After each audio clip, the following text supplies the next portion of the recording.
நாங்க உங்க மேல 25% டாரிஃப் அடிக்க போறோம் அப்படின்னு ட்ரம்ப் சொல்லியிருக்காரு. இதுக்கு முன்னாடி கொஞ்ச நாளைக்கு முன்னாடி ஒரு 10% தான் அடிப்போம்னு சொன்னாரு. அதை இவங்க கண்டுக்காம சும்மா ஜாலியா வேடிக்கை பார்த்துட்டு இருந்தாங்க. ஸோ இப்போ வந்து ஆளு சூடாகி மெக்சிகோ கனடா நீங்க ரெண்டுமே ஒன்று தான், உங்க ரெண்டு பேர் மேலேயும் நாங்க 25% டாரிஃப் அடிக்க போறோம்னு சொல்லிட்டாரு. ஓகே, அடுத்த இமிகிரேஷன் பிரச்சனைக்குள்ள போறதுக்கு முன்னாடி இந்த டாரிஃப் என்ன ஆகும், எப்படி வேலை செய்யும்னு பார்த்துருவோம். கனடா யூஎஸ்க்கும் இப்போ ஆல்மோஸ்ட் கொஞ்சம் ஒரு ஓப்பன் பார்டர் மாதிரி தான். சில விஷயங்களுக்கு டாக்ஸ் அடிக்கிறாங்க, பட் மெஜாரிட்டியான விஷயத்துக்கு டாக்ஸ் அடிக்கிறது கிடையாது. முக்கியமா ஆல்பர்ட்டால இருந்து போற ஆயில் அண்ட் கேஸ், ஆன்டாரியோல இருந்து நிறைய கார்ஸ் வந்து இங்கே மேனுஃபேக்சர் ஆகி நம்ம யூஎஸ்க்கு போய்கிட்டு இருக்கு.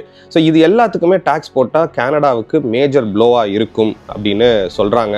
அதுலேயும் கனடாவோட எக்ஸ்போர்ட் பார்ட்னர்ஸில் கனடாவோட 67% 70% வரைக்கும் 67 to 70% of all Canadian exports யூஎஸ்க்கு தான் போயிட்டுருக்கு.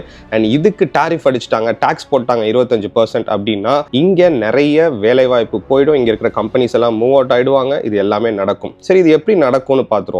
ஆன்டாரியோவில் நம்ம கார் பார்ட்ஸ்லாம் மேனுஃபேக்சர் பண்ணுறாங்கன்னு சொல்லணும் இல்லையா? இது ஒவ்வொரு தடவை கனடாலேருந்து யூஎஸ்க்கு போகும்போதும் 25% டாக்ஸ் போடுவாங்க. அதாவது $100 ஒரு பொருள் இருக்குது, $100 ஒரு பொருள் இருக்குது அப்படின்னா அது யூஎஸ்க்கு போகும்போது யூஎஸ் கவர்மெண்ட் இன்னொரு $25 போட்டுருவாங்க.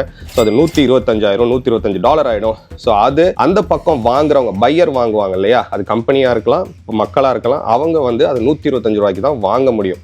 ஸோ இதனால என்ன ஆகும்னா அந்த கம்பெனிக்கும் காஸ்ட் ஜாஸ்தி ஆகுது, அதை வாங்க போகிற மக்களுக்கும் காஸ்ட் ஜாஸ்தி ஆகுது.